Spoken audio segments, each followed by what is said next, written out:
ბავშვობის გახსენება ყოველთვის სასიამოვნოა, იმიტომ რომ ზოგადად გუნდები რაღაცები მომიჩნევს, იხსენებ ბავშვობას, ბავშვობაში გუნდები რა თქმა უნდა და გახსენდება ის ატმოსფერო, სურნელი, რაღაც შენი სიცელქე, მოუსვენრობა, რომელთაც ესეთი სტატუსი მქონდა ტიტული უბრალოდ ცელქის და მოუსვენრის.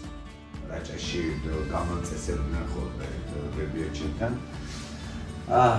და მოკლედ იქ იწყებოდა მე კიდე მორიგი ესეთი სისულელები მართლებთას დღეს მდინარეზე რიონზე ვატარებდი და თეზაობდი, მოკლედ იყო ჩემი ძებნა, სადა ხარ, მოდი, მდინიდან წასული ხარ, მოკლედ მთელი 3 ლიტრიანი ბანკები, ქილები უბრალოდ ბებიაჩემს გაუნადგურე, იმიტომ რომ მომყავდა თავკომბალები, თევზები, ყველაფერი ვყვიდი ამ წყლით სავსე ქილებში და აღარ უნდოდა არაფრის გაგონება ბებიაჩემს, აღარ ჩემი დანახვა აღარ შეეძლო.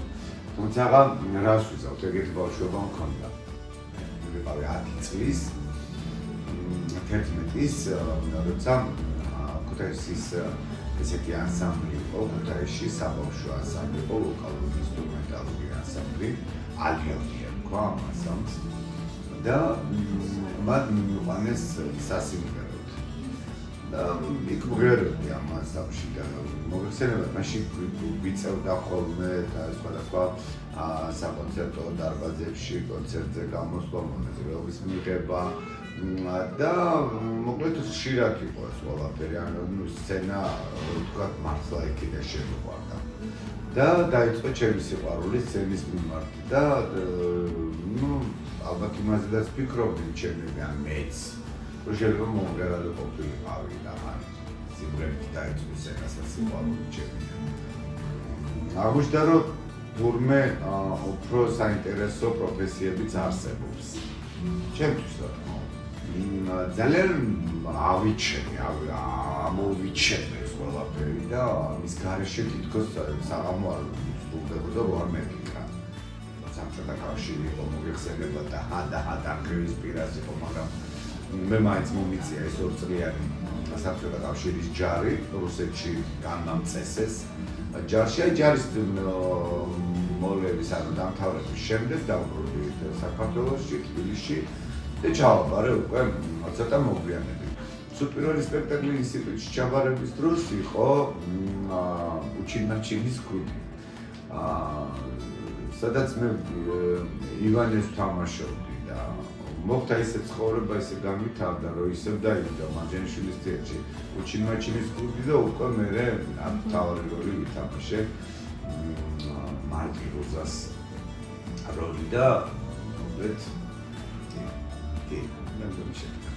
შვიდ ფილმამდე მაქვს თამაშები, 7 ფილმი იყო, სადაც მე ვითამაშე, გარკვეული როლები, მაგრამ მეტი არ ყოფილა ჩემს ცხოვრებაში, თუმცა შემოთავაზება თუ იქნება, რა თქმა უნდა, მე დავთანხმდები. უფრო ვითვლები, რომ ვარ თეატრის მსახიობი, მაგრამ ეს არ გამორიცხავს იმას, რომ აი თქვათ მე თეატრში ვარ და მე კინოში ვერ ვითამაშებ, არა. ნაკლებად დაინტერესდნენ კინორეჟისორები ჩემით და ამით შეიძლება გულის სიღრმეში რაღაცნაირად შეიძლება წყდებოდეს გული, ან ფიქრობდე უბრალოდ, რომ რატომ არა. მაგრამ მე ხო ძალიან ისეთი ადამიანი ვარ, არა რაღაცა განსაკუთრებულად სხვა წარმოდგენების საკუთარ თავზე და რაღაცა სიმძიმეების და სიღრმეების მანავე ჩვეულებრივად ვფიქრობ, აღმოწოთა რაღაც კინორეჟისორებს ფილმისთვის ან არ არის ჩემი სახე თუ ამიტოს დამახასიათებელი, ამიტომაც არა.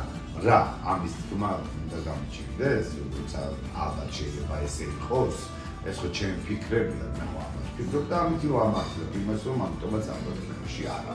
მე პირველზე, გადაცემა პირველანდეს თანაწამყვანი ვარ და ძალიან დიდი გამოცდილება. ერთ რამეს ვიტყვი კიდე საინტერესო ალბათ ვინმესთვის თუ ვინმე ვისმენს დაინტერესებს, არასოდეს წინასწარ მე ჩემი კითხვები თუ რამე კითხვა დამისვამს რომელიმე რესპონდენტთან ან რომელიმე სტუმართან გადაცემაში მოსულისთვის არასოდეს წინასწარ არ მქონია ეს გაწერილი. მე თუ რაღაც გარკვეულ ჩარჩოში მოვაგზავნო მისიონიას, მაშინ მაყურებლისთვის ის ვთქვათ როგორც შემარქვეს და როგორც ვარ პოზიტიური ადამიანი და ლაღი და თავისუფალი, მე ამ ყველაფერს დავკარგავ და ამიტომ მოდი ჯობია რაღაცა ჩარჩოებში მოგცევათ ამ რაღაცაზე დაყენებული ლაპარაკებით და წარდგენებით თუ ასე შემდეგ, ჯობია თავისუფალი ვიყო.